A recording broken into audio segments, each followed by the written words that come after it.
Welcome to العمار قرآن academy. ہماری اکیڈمی کی جانب سے درس قرآن ترجمہ و تفسیر سننے کے لیے اس چینل کو سبسکرائب کیجیے۔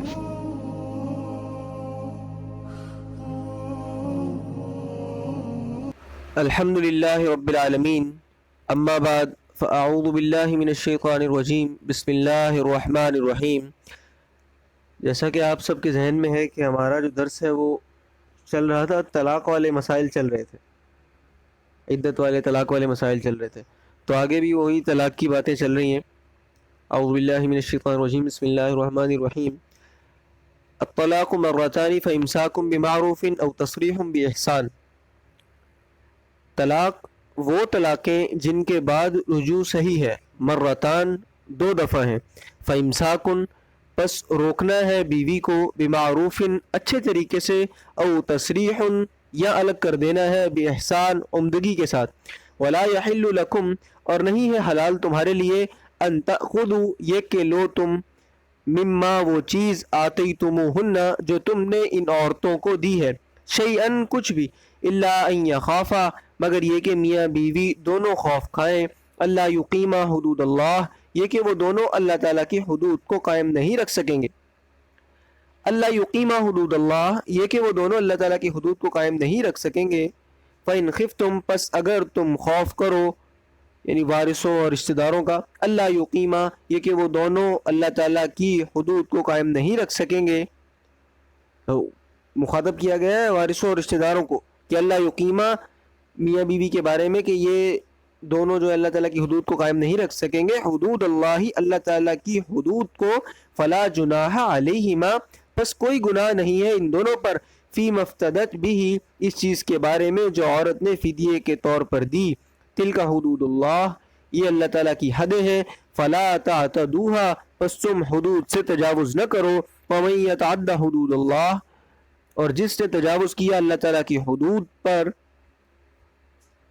جس نے تجاوز کیا اللہ تعالیٰ کی حدود سے، فَأُولَئِكَ هُمُ الظَّالِمُونَ پس وہی لوگ ظالم ہیں، فَإِن طَلَّقَهَا پس اگر اس نے تیسری طلاق بھی دی ہے،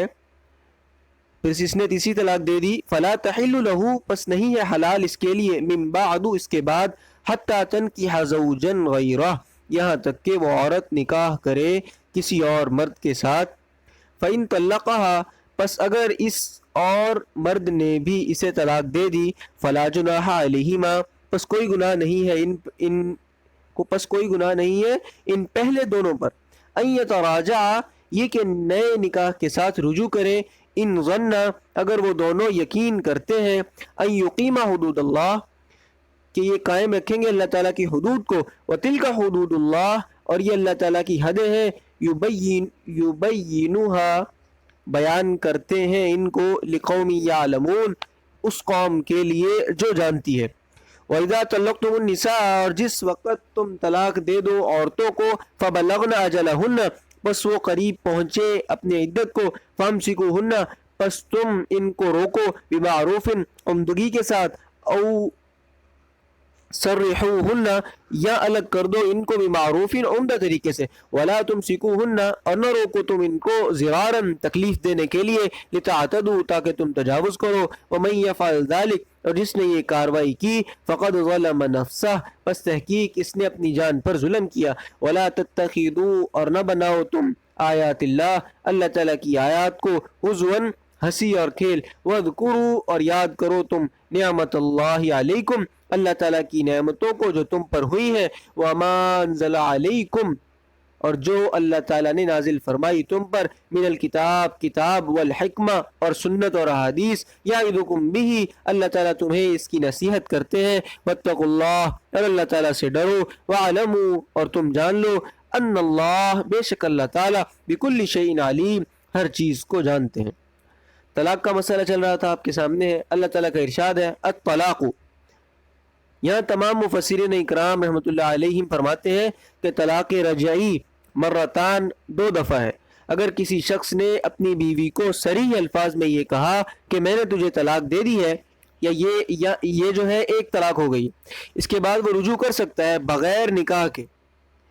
عدت کے اندر میاں بیوی آپس میں مل جائیں تو اس طلاق کا اثر زائل ہو جاتا ہے، یا 2 مرتبہ کہا کہ میں نے تجھے طلاق دے دی،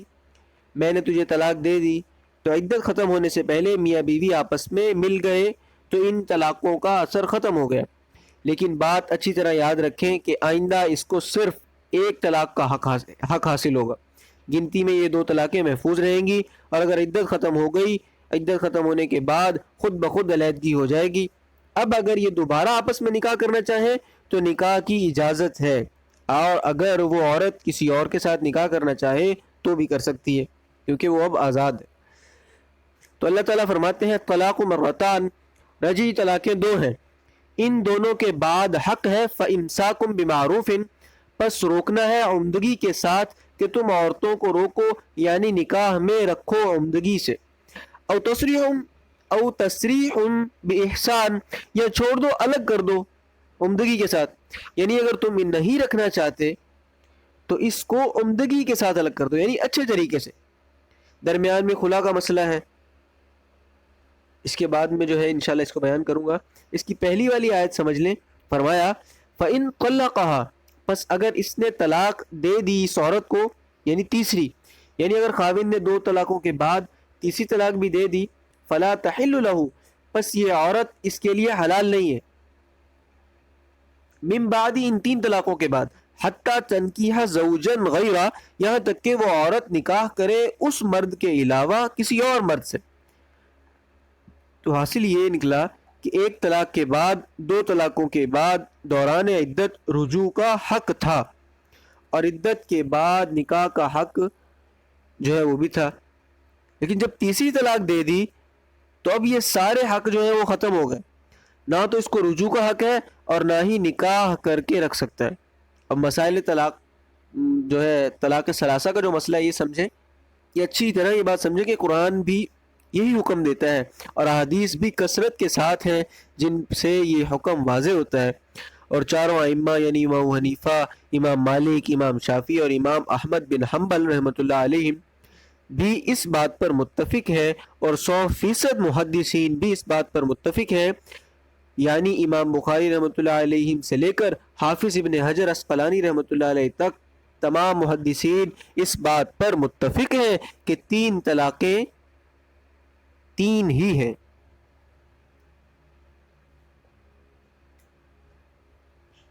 اور وہ حضرات جو تقلید کے قائل نہیں ہیں،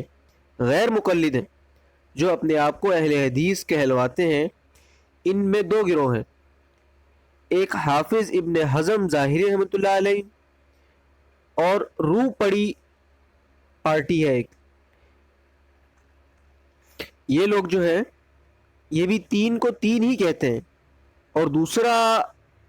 گروہ سنائی پارٹی ہے جن کا ان علاقوں میں زیادہ اثر رسوخ ہے، وہ 3 کو 1 کہتے ہیں۔ اور امام بخاری رحمۃ اللہ علیہ نے ایک باب قائم کیا ہے حدیث میں، حدیث کی کتاب میں، باب من اجازت طلاق الثلاثہ، جو لوگ کہتے ہیں کہ 3 طلاقیں اکٹھی بھی ہو جاتی ہیں، پھر آگے احادیث پیش کی ہیں، تو یہ حلال اور حرام کا مسئلہ ہے، ضد کی بات نہیں ہے، یہ ساری زندگی زنا میں گزرتی ہے اس سے، پھر آگے احادیث پیش کی ہیں، کہ اسی واسطے اس کو اچھی طرح آپ سمجھ لیں۔ وہ لوگ جو 3 کو 1 شمار کرتے ہیں وہ ضد پر اڑے ہوئے، ضد کا دنیا میں کوئی علاج نہیں ہے۔ میں شروع سے آپ کو یہ کہتا ہوا آ رہا ہوں کہ ہٹ درمی اور ضدی جو آدمی ہوتا ہے اس کا کوئی علاج نہیں ہوتا۔ ہاں اگر وہ ضد اور تعصب کو چھوڑ دیں تو بات کا سمجھنا کوئی مشکل نہیں ہے۔ پھر اسی طرح ایک مسئلہ آتا ہے کہ امام کے پیچھے سورہ فاتحہ کا پڑھنا، مثلا ایک حدیث آتی ہے لا صلاۃ لمن لم یقرأ بفاتحۃ الکتاب، کہ جس شخص نے فاتحہ نہ پڑھی اس کی نماز نہیں ہے۔ یہ حدیث صحیح ہے، لیکن دیکھنا یہ ہے کہ اس حدیث کا مصداق کون ہے، کس کے بارے میں آپ صلی اللہ علیہ وسلم نے فرمایا۔ تو حضرت عبداللہ بن عمر رضی اللہ تعالیٰ عنہ فرماتے ہیں کہ یہ حدیث لمن یصلی وحدہ، اس شخص کے لیے ہے جو اکیلا نماز پڑھتا ہے، مقتدی اس کا مصداق نہیں ہے، یعنی یہ حکم مقتدی کے لیے نہیں ہے۔ اسی طرح حضرت جابر رضی اللہ تعالیٰ عنہ صحابی ہیں، فرماتے ہیں کہ یہ روایت اس شخص کے لیے ہے جو اکیلا نماز پڑھے، اور یہ روایت ترمذی شریف میں ہے، اور اس روایت کے متعلق امام احمد بن حنبل رحمۃ اللہ علیہ فرماتے ہیں کہ حدیث صحیح ہے مگر اس کا مصداق وہ شخص ہے جو اکیلا نماز پڑھتا ہے۔ اسی طرح امام شافعی رحمۃ اللہ علیہ کے استاد اور محدثین کے استاذ حضرت سفیان ابن عینیہ رحمۃ اللہ علیہ فرماتے ہیں کہ یہ حکم اس شخص کے لیے جو اکیلا نماز پڑھتا ہے. یہ بات ابو داؤد شریف میں موجود ہے. اور مقتدی کا کیا فریضہ ہے، اس کا حکم مسلم شریف وغیرہ کی روایت میں موجود ہے. آن حضرت صلی اللہ علیہ وسلم نے فرمایا اذا قرأ فانصتوا، کہ امام جب قرات شروع کرے تو تمہارا فریضہ ہے تم نے خاموش رہنا ہے، قرات تمہیں سنائی دے یا نہ دے. لیکن ضدی جو ہے وہ نہیں مانتے اس بات کو. یہ بات آپ کو طلاق والا مسئلہ سمجھانے کے لیے بتا رہا ہوں کہ بہت ساری باتوں میں ضد ہے کہ امام کے پیچھے جو قرات کرنے کی بات ہے اس کا مسئلہ آپ کو سمجھا رہا ہوں. اسی طرح طلاق کے بارے میں بھی ہے. ایک روایت مسلم شریف کی ہے، اس میں ہے، اور روایتیں جو ہیں وہ صحیح بھی ہیں، کہ حضرت ابن عباس رضی اللہ تعالیٰ عنہ فرماتے ہیں کہ آن حضرت صلی اللہ علیہ وسلم اور حضرت ابو بکر رضی اللہ تعالیٰ عنہ کے عہد میں، ان کے زمانے میں، اور حضرت عمر رضی اللہ تعالیٰ عنہ کے ایام خلافت کے ابتدائی 2 سال میں 3 طلاقیں ایک ہی ہوتی تھیں. یہ مسلم شریف کی حدیث ہے. لیکن اس حدیث کا مصداق کون ہے؟ چنانچہ امام نسائی نے نسائی شریف میں باب قائم کیا ہے طلاق الثلاث المتفرقۃ قبل الدخول بالزوجہ. یہ بھی جو ہے صفحہ نمبر 83 پر دوسری جلد کے اندر یہ حدیث موجود ہے. 3 طلاقیں علیحدہ علیحدہ غیر مدخول بہا کو، یعنی ایسی عورت کو جس کے ساتھ نکاح ہوا ہے لیکن میاں بیوی نے ہم مصری نہیں کی اور خاوندی سے طلاق دے دی اور کہا انتی طالقن انتی طالقن انتی طالقن، یعنی 3 طلاقیں دے دی تو طلاق پہلی ہی ہوئی ہے، دوسری کا محل ہی نہیں رہا. یہ باتیں غور سے سمجھیں. تو امام نسائی نے باب قائم کیا ہے کہ یہ حدیث غیر مدخول بہا کے واسطے ہے. اسی طرح ابو داؤد شریف میں روایت ہے کہ 3 طلاقیں ایک اس عورت کے بارے میں ہے کہ جس کے ساتھ نکاح ہوا ہے اور خاوند ہم بستری نہیں کی اور ایک کے بعد دیگرے 3 طلاقیں دے دیں تو پہلے ہو گئی، پہلی طلاق جو ہو گئی، دوسری تیسری کا محل ہی نہیں رہا کیونکہ پہلی طلاق ہو گئی. تو اس روایت کو تمام مطلقات پر فٹ کرنا یہ ضد ہے، کیونکہ تمام پر فٹ ہو نہیں سکتی، وہ صرف غیر مدخول بہا کے بارے میں ہے. تو دین کے سلسلے میں بڑے احتیاط کی ضرورت ہے. اس مسئلے پر ایک رسالہ موجود ہے، طلاق والے مسئلے پر بہت بہترین رسالہ ہے، عمدۃ الاثاث فی حکم الطلاق، فی حکم الطلاقات الثلاثہ، جس میں قرآن پاک، احادیث فقہاء کرام رحمۃ اللہ علیہم کے بڑے بڑے دلائل جو ہے وہ پیش کیے گئے ہیں اور بڑی بحث ہے اس کے اندر، اور ثابت کیا ہے کہ 3 طلاقیں 3 ہی ہوتی ہیں، ایک نہیں ہوتی. 3 طلاقوں کے بعد بالکل جو ہے عورت وہ ہو جاتی ہے، فارغ ہو جاتی ہے، پھر وہ حلالے والا مسئلہ ہے تو اس کے بعد دوبارہ رجوع ہو سکتا ہے، ایسے رجوع نہیں ہو سکتا.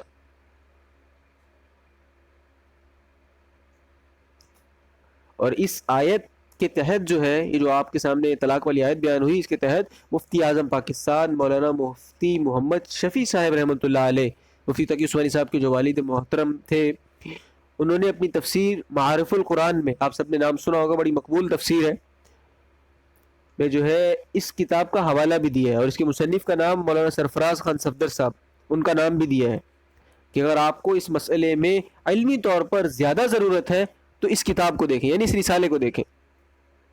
تو حدیث جو ہے وہ صحیح ہے، مگر اس کا مصداق، حدیث کو سمجھنا جو ہے وہ آسان کام نہیں ہے، ہر اگر حدیث کو نہیں سمجھ سکتا. تو اس کا مصداق جو ہے وہ نہیں ہے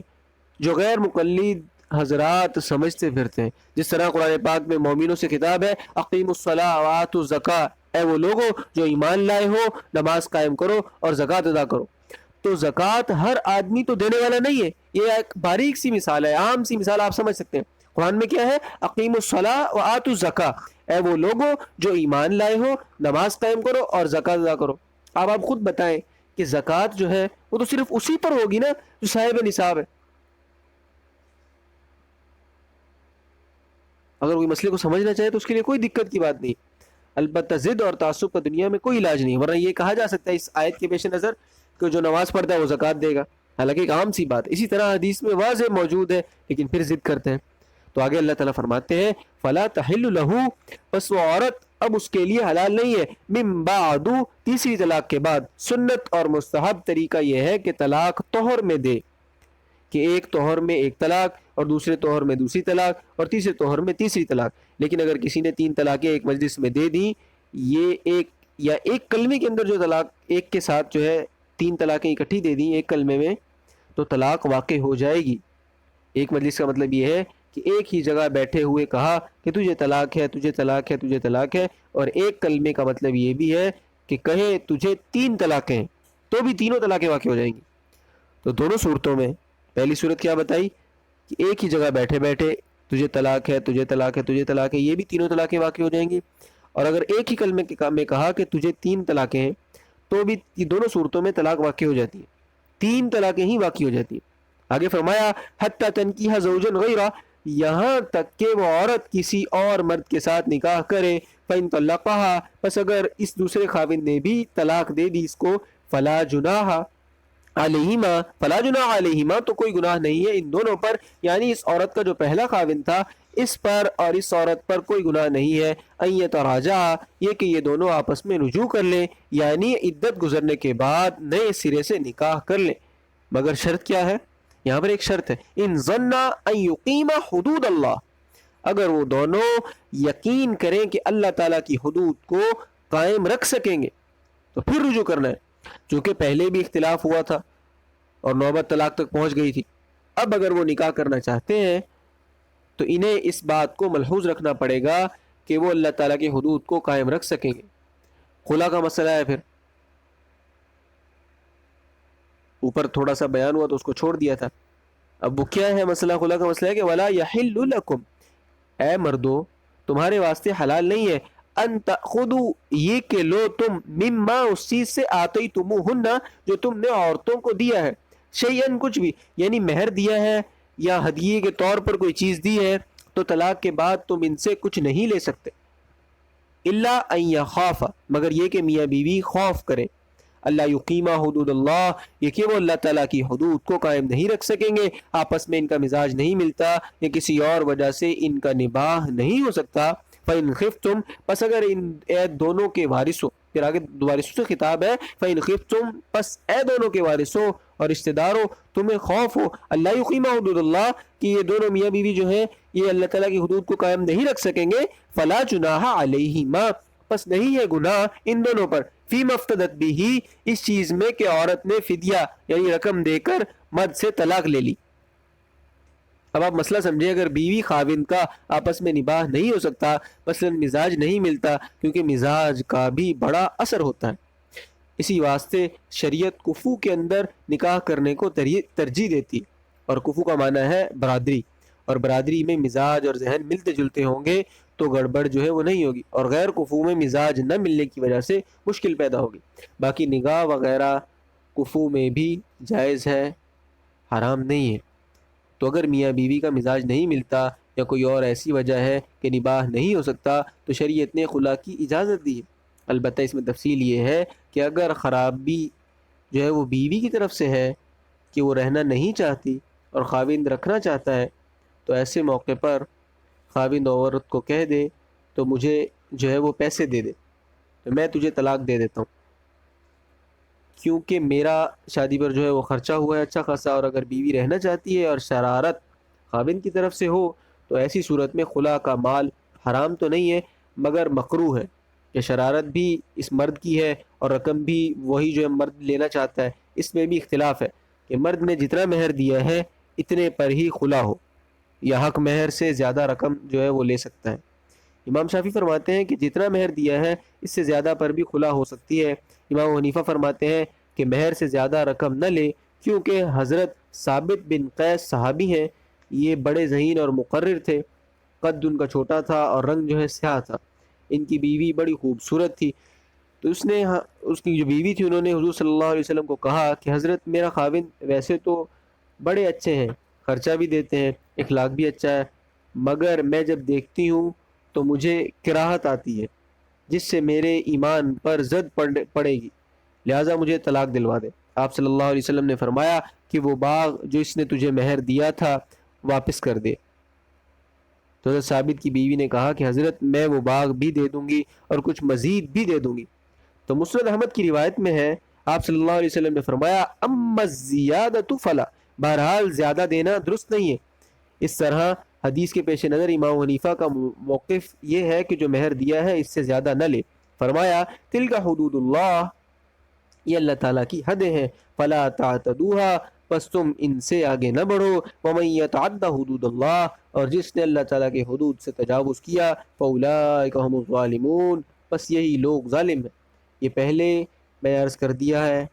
کہ 2 کے بعد اگر اس نے تیسری طلاق دے دی تو یہ بیوی اس خاوند کے لیے حلال نہیں ہے، یہاں تک کہ کسی اور مرد سے نکاح کرے، اور نکاح کے بعد ہم بستری بھی شرط ہے. اگر صرف نکاح کر کے بغیر ہم بستری کے طلاق دے دی تو پہلے خاوند کے لیے حلال نہیں ہوگی. اس پر بخاری شریف اور مسلم شریف کی روایت شاہد ہے. فَإِن طَلَّقَهَا، پس اگر دوسرے خاوند نے طلاق دے دی، فَلَا جُنَاحَ عَلَيْهِمَا، پس کوئی حرج نہیں ہے ان پہلوں پر، أَن يَتَرَاجَعَا، یہ کہ نکاح کے لیے آپس میں رجوع کر لے، لیکن شرط یہ ہے کہ ان ظَنَّا أَن يُقِيمَا حدود اللہ، اگر ان کو یقین ہے کہ اللہ تعالیٰ کی حدود کو قائم کریں گے. وَتِلْكَ حدود اللہ، اور یہ اللہ تعالیٰ کی حدیں ہیں. يُبَيِّنُهَا لِقَوْمٍ يَعْلَمُونَ، ان کو بیان کرنا ہے اس قوم کے لیے جو علم رکھتی ہیں. وَإِذَا طَلَّقْتُمُ النِّسَاءَ، اور جب تم طلاق دے دو عورتوں کو، فَبَلَغْنَ أَجَلَهُنَّ، پس قریب پہنچے وہ اپنے عدت کو. یعنی ڈرانے دھمکانے کے لیے طلاق دی ہے. مثلا عورت نماز نہیں پڑھتی، خاوند کے بار بار کہنے کی وجہ سے وہ نماز نہیں پڑھتی، تو اسے پھر طلاق کی دھمکی دی جا سکتی ہے. پھر بھی نہ مانے تو اسے طلاق دی جا سکتی ہے. ایک طلاق دے دے، جب عدت ختم ہونے والی ہو، آخری مراحل میں ہو، تو پھر رجوع کر لیا جائے ڈرانے کے لیے. تو یہ اس کے بارے میں بات ہو رہی ہے. تو انہیں روک بھی سکتے ہیں آپ. اب عدت ختم نہیں ہے، دوران عدت تم انہیں روک بھی سکتے ہو بمعروف، عمدہ طریقے سے. او سریحوہن، یا چھوڑ دو ان کو بمعروف، عمدہ طریقے سے. ولا تمسکوہن، اور نہ روکو تم ان کو ضرارن، تکلیف دینے کے لیے. اگر مرد بدلہ لینے کے لیے کسی ضد کی وجہ سے، بغض کی وجہ سے اسے رجوع کر لیتا ہے اور بعد میں اسے تنگ کرتا ہے، اذیت دیتا ہے، تو یہ بہت سخت گناہ ہے. قرآن نے صاف کہا ہے کہ تکلیف دینے کے لیے، یعنی ان کے اس واسطے نہ روکو کہ میں ان کو ماروں گا، پیٹوں گا اور تنگ کروں گا. لِتَعْتَدُوا، تاکہ تم تجاوز کرو، اس واسطے جو ہے ان کو نہ روکو. وَمَن يَفْعَلْ ذَلِكَ، اور جس نے کی ایسی کاروائی، فَقَدْ ظَلَمَ نَفْسَهُ، پس تحقیق اس نے اپنی جان پر ظلم کیا. یاد رکھے دنیا کے اندر جو شخص بھی ظلم کرتا ہے وہ حقیقت میں اپنی جان پر ظلم کر رہا ہے، وہ کسی پر ظلم نہیں کر رہا، کیونکہ آخرت میں حساب ہوگا. وَلَا تَتَّخِذُوا آیَاتِ اللَّهِ هُزُوًا، اور نہ بناؤ اللہ تعالیٰ کی آیت کو ہنسی اور کھیل. جو رب تعالیٰ کے حکم جو ہے اللہ تعالیٰ نے حکم دیا ہے وہ اٹل ہے. وَاذْكُرُوا نِعْمَتَ اللَّهِ عَلَيْكُمْ، اور یاد کرو اللہ تعالیٰ کی نعمتوں کو جو اس نے تم پر کی ہیں. ظاہری نعمتیں بھی ہیں اور باطنی نعمتیں بھی ہیں، روحانی نعمتیں بھی ہیں اور جسمانی نعمتیں بھی ہیں. ان کو یاد کریں، یعنی ان کا شکر ادا کریں. اور یہ نعمتیں بھی ہیں وَمَا أَنزَلَ عَلَيْكُم مِّنَ الْكِتَابِ، اور جو اللہ تعالیٰ نے نازل فرمائی تم پر کتاب، یعنی قرآن کریم بہت بڑی نعمت ہے. اور قرآن کریم کی قدر وہی کرے گا جو اس کو سمجھے گا. اور جس نے قسم اٹھانے کے لیے قرآن پاک کو رکھا ہو وہ اسے کیسے سمجھ سکتا ہے. یاد رکھیں قرآن پاک بہت بڑی دولت ہے. والحکمہ، اور حکمت نازل فرمائی ہے، تو حکمت سے مراد ہے سنت اور احادیث. قرآن پاک کی تشریح حدیث ہے، حدیث کے بغیر تشریح کرنے پر بھی ہمارا ایمان نہیں ہے. یعظکم بہ، اللہ تعالیٰ تمہیں اس کی نصیحت کرتے ہیں. اللہ تعالیٰ کی نعمتوں کو یاد رکھیں، قرآن کریم کو پڑھیں، حدیث شریف کو پڑھیں. واتقوا اللہ، اور اللہ تعالیٰ سے ڈریں. واعلموا، اور تم جان لو، ان اللہ بکل شیء علیم، اللہ تعالیٰ ہر چیز کو بخوبی جانتے ہیں. تو تمہارا ظاہر، باطن، نیت، ارادہ، سب کا سب جو ہے اللہ تعالیٰ کا علم ہے. اللہ پاک ہم سے ہر لمحے ہر گھڑی جو ہے باخبر ہے. آج کا ہمارا درس یہیں تک تھا. اللہ پاک ہم سب کا حامی و ناصر ہو. وآخر دعوانا الحمدللہ رب العالمین.